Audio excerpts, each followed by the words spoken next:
بسم اللہ الرحمن الرحیم نحمدہ ونصلی علی رسولہ الکریم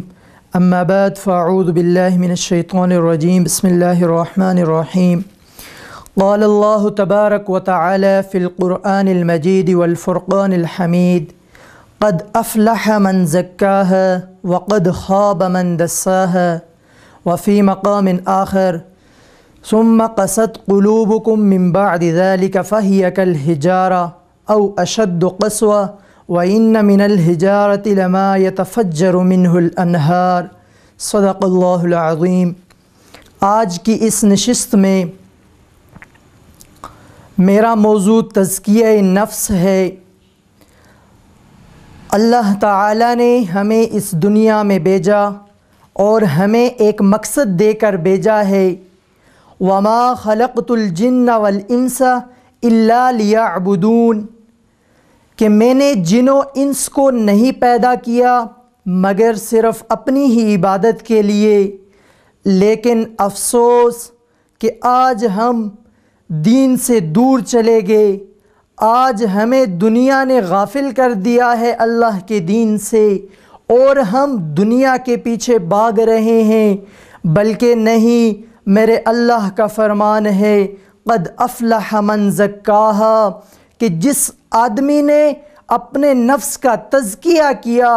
گناہوں سے بچتا رہا، حضور اکرم صلی اللہ علیہ وسلم کے طور طریقوں پر اپنی زندگی گزاری، قد افلح وہ کامیاب ہو گیا، اس شخص نے فلاح پا لی۔ لیکن آج ہم دنیا کے پیچھے لگے ہوئے ہیں، اور ایک حیران کن بات یہ ہے کہ آج ہمارے پاس پیسہ بھی ہے، دولت بھی ہے، دنیا کی عیاشی بھی ہے، دنیا کے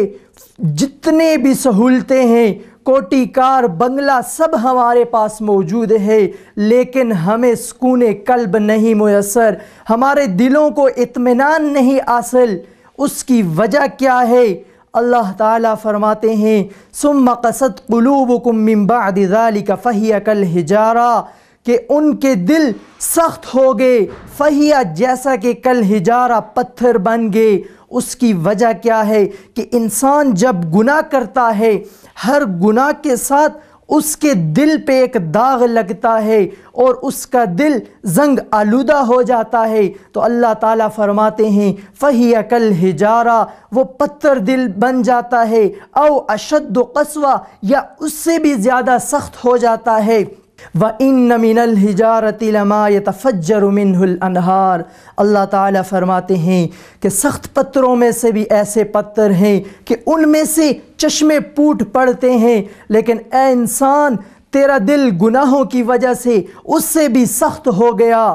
لیکن یہ دل سخت کیسے ہوتا ہے؟ اس کی وجہ اللہ تعالیٰ کی نافرمانیاں ہیں۔ دل کی مثال ایک زمین جیسی ہے، اگر آپ اس دل پر محنت کرو گے، اللہ کے دین کے ساتھ لگے رہو گے تو ٹھیک، نہیں تو جیسے زمین ہے کہ اگر آپ اس پر کاشت کرنا چھوڑ دیتے ہیں، آپ زمین پر محنت کرنا چھوڑ دیتے ہیں اور وہ زمین بنجر بن جاتی ہے، تو ہمارے دل کی مثال بھی ایسی ہے کہ جب ہم اس پر محنت نہیں کریں گے، اس پر نافرمانیوں کا اور گناہوں کا زنگ چڑھاتے رہیں گے، تو ہم اللہ کے دین سے بہت دور پہنچ جائیں گے۔ اور پھر کیا ہوگا؟ ہمارے دلوں میں سکون نہیں ہوگا۔ ہمارے پاس پیسہ تو ہوگا،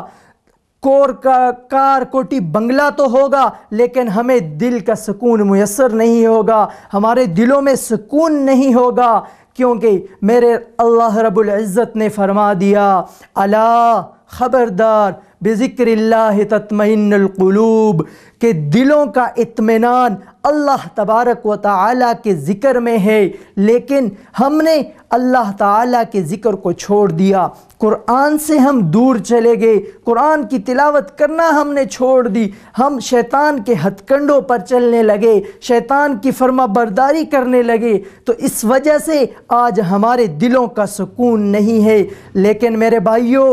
اس کے لیے ہمیں اپنے نفس کے ساتھ جہاد کرنے کی ضرورت ہے۔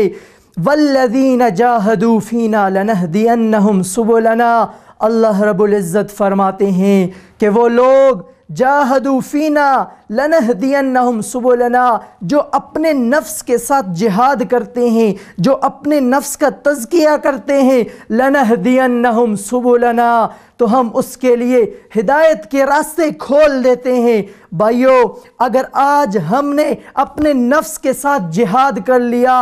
اپنے نفس کے ساتھ جہاد کرنے میں ہم کامیاب ہو گئے، تو وہی جو اللہ تعالیٰ کا فرمان ہے قد افلح من زکاہا، کہ کامیاب ہو گیا وہ شخص جس نے تزکیہ نفس کیا، وقد خاب من دساہا، اور جو دنیا کے پیچھے چلتا رہا یا جو شیطان کے ہتھ کنڈوں پر چلتا رہا، وقد خابا، وہ ذلیل و خوار ہوا، من دساہا، وہ نامراد ہوا، وہ اس کی کوئی مطلب، اس کو کوئی مراد حاصل نہیں ہوگا اور نہ اس کو سکون ملے گا۔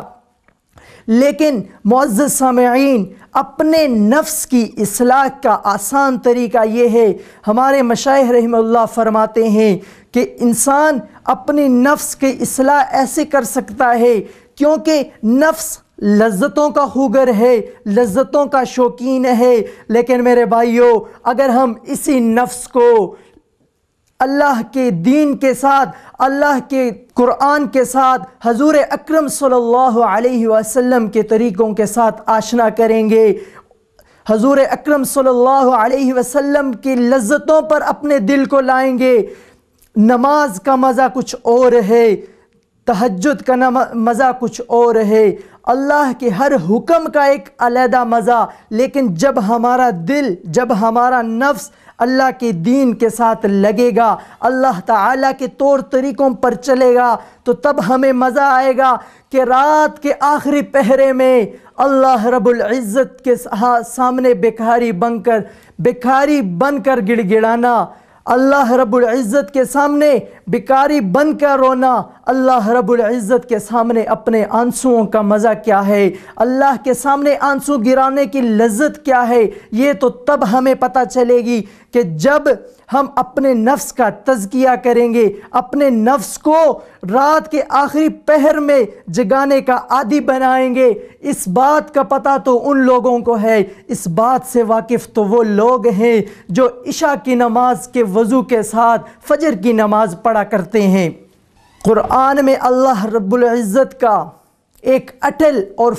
فرائض کا فیصلہ ہے، یہ کوئی فضائل کی بات نہیں۔ قد افلح من زکاہا وقد خاب من دساہا، اللہ رب العزت فرماتے ہیں کہ کامیاب ہے وہ شخص، افلح، فلاح، کامیابی اس شخص کے لیے ہے، من زکاہا، جس نے اپنے نفس کا تزکیہ کیا، دنیا کو چھوڑ دیا، شیطان کے ہتھ کنڈوں سے دور چلا گیا، تو وہ شخص کامیاب ہے۔ مجھے ایک بزرگ کا واقعہ یاد آیا کہ یا اللہ کیف اصل الیک، کہ اے اللہ میں آپ تک کیسے پہنچوں گا، میں آپ تک کیسے پہنچوں گا؟ تو اللہ رب العزت اس کو جواب دیتے ہیں دع نفسک وتعال، کہ اپنا پہلا قدم اپنے نفس کے اوپر رکھ اور آ جا، اور دوسرا قدم مجھ تک تو پہنچ جائے گا۔ پہلا قدم نفس کے اوپر جب ہم رکھ دیں گے تو ہم اللہ تعالیٰ تک پہنچ جائیں گے۔ جب ہم اپنی منمانیوں سے دور ہو جائیں گے تو ہمیں تزکیہ نفس نصیب ہوگا اور ہمارے نفس کا تزکیہ ہوگا۔ ایک اور بنیادی وجہ کہ اس چیز کی اہمیت ہوتی ہے انسان کو، کہ جس کی اہمیت کا پتہ ہو اس چیز کی قدر ہوتی ہے انسان کے دل میں۔ ہمیں ایمان کی حفاظت کا نہیں پتہ، ہمیں ایمان کی اہمیت کا نہیں پتہ۔ مجھے میرے ذہن میں ایک واقعہ یاد آیا کہ ایک اندھا تھا، وہ رات کو، میں کہا کرتا ہوں کہ وہ اندھا ہم سے تو اچھا تھا، کہ وہ رات کو اپنے سر پر بوجھ لاد کر جا رہا تھا، اپنے سر پر پانی مطلب گڑا تھا ایک اس کے پاس، وہ لاد کر جا رہا تھا، اور رات کی تاریکی میں اس نے اپنے ہاتھ میں ایک چراغ بھی پکڑا ہوا تھا۔ لوگ راستے میں جاتے ہوئے ایک آدمی اسے ملا، اس نے پوچھا کہ اے بزرگ تمہاری تو نظر ہی نہیں، آپ تو اندھے ہو، اور آپ تو اپنے راستے کا اندازہ اپنے قدم کے لحاظ سے کرتے ہو، اپنے راستے کو ماپتے ہیں، ان کا ایک اپنا طریقہ ہے، اللہ نے ان کو دیا ہوتا ہے کہ وہ آنکھوں کی بینائی کے بغیر بھی سیدھا اپنے منزل تک پہنچ جاتے ہیں۔ تو اے بزرگ، اس چراغ کا کیا فائدہ؟ تو اس بزرگ نے کہا کہ میں نے یہ چراغ اس لیے بجھایا، مجھے پتہ ہے کہ مجھے نظر کچھ نہیں آ رہا اور میں نے اپنی منزل تک پہنچنا ہے تو وہ اپنے ایک اندازے کے ساتھ پہنچنا ہے، اپنی قدموں کے ساتھ جو میں نے راستہ ماپا ہوا ہے میں اس کے ذریعے اپنی منزل تک پہنچوں گا۔ لیکن یہ چراغ میں نے ان لوگوں کے لیے لگایا ہے کہ جو اندھیرے میں آ رہا ہو اس کی نظر ہو اور وہ مجھے دیکھے گا اور وہ مجھ سے ہٹے گا، مجھ سے نہیں ٹکرائے گا، تو اس طریقے سے اس گڑھے کو میں اپنی منزل تک پہنچا دوں گا۔ وجہ کیا تھی کہ اس اندھے کو اپنے گڑھے کی قیمت تھی، اس کے دل میں اس گڑھے کی اہمیت تھی، اپنے متاع کی اہمیت تھی۔ لیکن آج ہمارا جو متاع، ہمارا جو نفع نقصان وہ ایمان ہے، ہم نے اس کی اہمیت کو چھوڑ دیا، ہم دنیا کے پیچھے لگ پڑے ہیں۔ لیکن میرے بھائیوں، دنیا کسی کو کچھ فائدہ نہیں دیتی۔ اگر دلوں کا سکون چاہتے ہو، الا بذکر اللہ تطمئن القلوب، تو دلوں کا سکون اللہ تبارک و تعالیٰ کے ذکر میں ہے۔ اللہ تبارک و تعالیٰ وہ رب جو اپنے بندے سے 70 ماہوں سے زیادہ پیار کرتا ہے، اپنے بندے کو اتنے انداز میں قرآن کی آیت ہے، یا ایہا الانسان ما غرک بربک الکریم، اے انسان کس چیز نے تجھے دھوکے میں ڈال دیا، کس وجہ سے تو نے اپنے رب کو بلا دیا، اس رب کو کہ جو تیرے ساتھ 70 ماہوں سے زیادہ پیار کرتا ہے۔ یا ایہا الانسان ما غرک بربک الکریم، کس چیز نے تجھے دھوکے میں ڈال دیا؟ وہ رب جس نے تجھے ایک حسین پیمانے کے ساتھ بنایا، لیکن افسوس کہ اس رب کو تو نے بلا دیا اور دنیا کے پیچھے لگ پڑا۔ اور دوسری جگہ قرآن میں آتا ہے، ان الشیطان لکم عدو فاتخذوہ عدوا، اللہ رب العزت نے صاف لفظوں میں بتا دیا کہ شیطان تمہارا دشمن ہے۔ ان الشیطان لکم عدو، شیطان تمہارا دشمن ہے، فاتخذوہ عدوا، اے میرے بندے، اے میرے لوگوں، اے میرے انسانوں، تم بھی اس کو اپنا دشمن سمجھ لو۔ معزز سامعین، اگر آج ہم اللہ تبارک و تعالیٰ کے دین اور اللہ تبارک و تعالیٰ کے احکامات پر چلنے لگے، حضور اکرم صلی اللہ علیہ وسلم کے طور طریقوں پر چلنے لگے، تو یقیناً ہم وہی لوگ ہیں کہ جس کے بارے میں اللہ تبارک و تعالیٰ نے فرما دیا، قد افلح من تزکا وذکر اسم ربہ فصلی، کہ کامیاب ہے وہ شخص کہ جس نے اپنا تزکیہ نفس کیا اور حضور اکرم صلی اللہ علیہ وسلم کے طور طریقوں پر زندگی گزاری۔ اللہ رب العزت سے یہ دعا ہے کہ اللہ تبارک و تعالی ہمیں حضور اکرم صلی اللہ علیہ وسلم کے طور طریقوں پر زندگی گزارنے کی توفیق عطا فرمائے اور اللہ تبارک و تعالی کے ہر حکم کی پیروی کرنے کی توفیق عطا فرمائے۔ علامہ اقبال نے کیا خوب کہا، عمل سے زندگی بنتی ہے جنت بھی جہنم بھی، عمل سے زندگی بنتی ہے جنت بھی جہنم بھی، یہ حاکی اپنی فطرت میں نہ نوری ہے نہ ناری ہے، وما علینا الا البلاغ۔